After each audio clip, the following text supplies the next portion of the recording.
We call them baboy damo, meaning bush pigs. They're not as famous as our tamarao or as endangered as the Philippine eagle, but they can be much harder to see. Baboy damo have become so rare that when one was spotted on Mount Apo in 2022, it made headlines. Today, you're more likely to see a baboy damo at the zoo or in a museum than in the wild. On the island of Leyte, I heard of a place where pigs still roam free. A place where warty pigs are fully protected inside a power plant. No one knows how many warty pigs are left, but we do know that their home forests are disappearing, replaced by our growing towns and cities. Once found throughout the Philippines, warty pigs have been pushed deep into our forests, high up our mountains.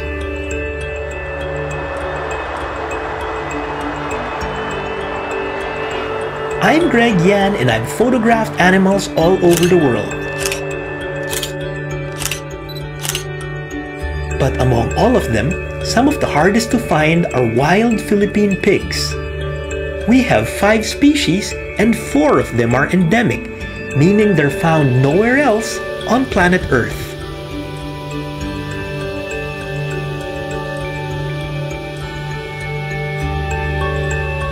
We're now with Sir Ed, a former wild pig hunter who is now working with the government and EDC to try to stop hunting in these very forests.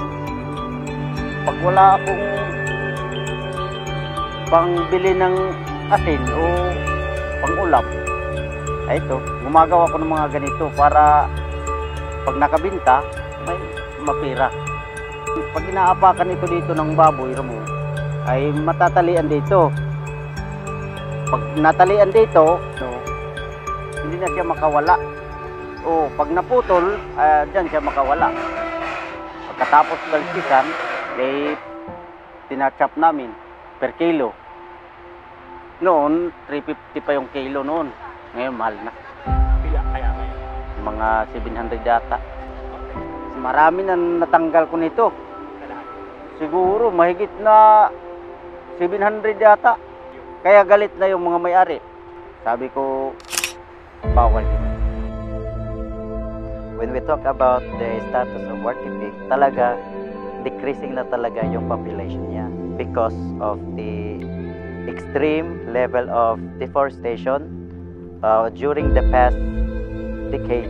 Yung human talaga ang nag-encroach sa habitat ng ng warty pig. Yung upland community, kino-convert nila yung natural habitat ng warty pig into agricultural areas. Yung mga warty pig ay parang pest na sa kanila kasi they cause damage to their crops. In the rainy mountains of Leyte, I learned why some farmers hated the pigs so much. Sa pagkahuman sa Yolanda, sir, pagkatapos yun sa bagyong Yolanda, daghan may nakita nga mga baboy nga ni lugsong gikan siya sa bukid, padung ngari sa amo, ngari sa mahawan kay wala may makaon ang bukid. Anila gikaon ni mo na hingani sir nga mga gabi, ila nang pangaunon, napay balangoy, napay kanang lubi. Daghan na nakaon nila ngayon ani, kay wala may makaon sa bukid. Kay suko man lagi kay nakapinsala man sila sa mga tanong, ang ilang gibuhat nang mitik ila bitkan ang nganing mga area namo, bitkan nila palibot para makuha ang baboy ihas. Ila bitkon. Pagkakuha napoy sudan. Basta makuha na. Other hunters used dangerous bombs to blow pigs up. Ito po sir ang panghuli ng baboy ramo na tatawag na pingpong. Pag madaanan yung baboy yung mabaho, pag kinagat ito ng baboy ramo, mayroong pain na mabaho. Pag nakagat ito, sabog yung bunga o ulo ng baboy. Attacked on all sides, where will our pigs run to? I went to the largest renewable energy facility in the Philippines to find out. EDC is a pure renewable energy company. See, we have geothermal as our major more than 1,000 megawatts yung aming capacity. Then second, we have wind, 150 megawatts. So we also have solar. No? Then the last is our hydro. Nandito yung ating mga Philippine native trees, no, na aming ginagamit for our Binhi program. We start way before pa, no, in the early 80s. Nag-start na kami na mag-REF part of our social forestry program. No? When we implemented yung Binhi program, there were two major objectives. Number one is to restore 10,000 hectares of forest, no, renewed forest.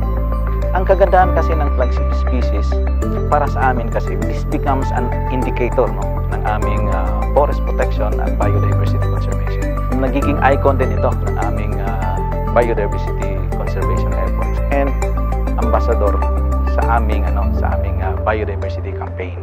Itong hinahawakan natin yan, ito yung tinatawag namin na Katmon Bayani. No? Maraming species ng Katmon, no? Pero this one is unique dahil ang kulay ng bulaklak niya is yellow. No? Katmon Bayani is common here sa aming lugar.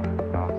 So that's why we selected this as our flagship species dahil this becomes an indicator of our forest protection and biodiversity conservation efforts.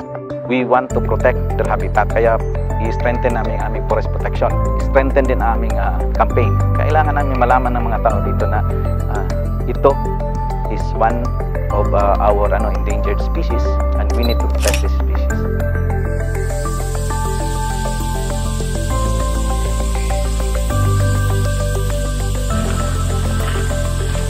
Okay, under this log, we just found what looks like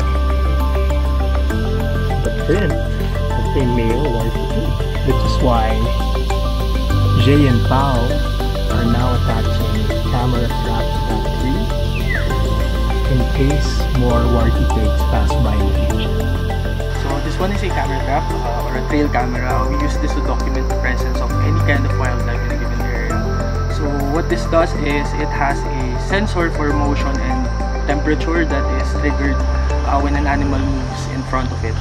We can also use that information to have an estimate of how many of that particular animal there still are in this given forest. By knowing where warty pigs live, local enforcers know exactly which places to protect. Yung masasabi ko lang sa mga nagbabalat na mga laso, sana po huwag niyo ipagpatuloy kasi meron na yan sa batas na bawal. Kami po ay nagprotekta sa ating kapaligiran at saka kagubatan po. Under ng banner program ng EDC, yung Binhi Flagship Species Initiative, it aims to prioritize the protection and conservation of endemic species. Here in Leyte, we are focusing our protection and conservation efforts towards Philippine warty pig and yung Katmon Bayani. We are proposing now to engage the local people to help us sa conservation and protection. Parang win-win solution yan. In EDC, we believe that beyond sustainable development, we need a regenerative development to maintain yung balance ng buhay dito sa mundo. So it is the true embodiment of being responsible for our action and for being accountable to the future generation. Here, inside a power plant where pigs are protected, I saw how local communities, stakeholders, and conservationists are working as one to ensure that flagship species like the Philippine warty pig and Katmon Bayani continue to thrive for generations to come. Know more about what EDC does by following Binhi on Facebook.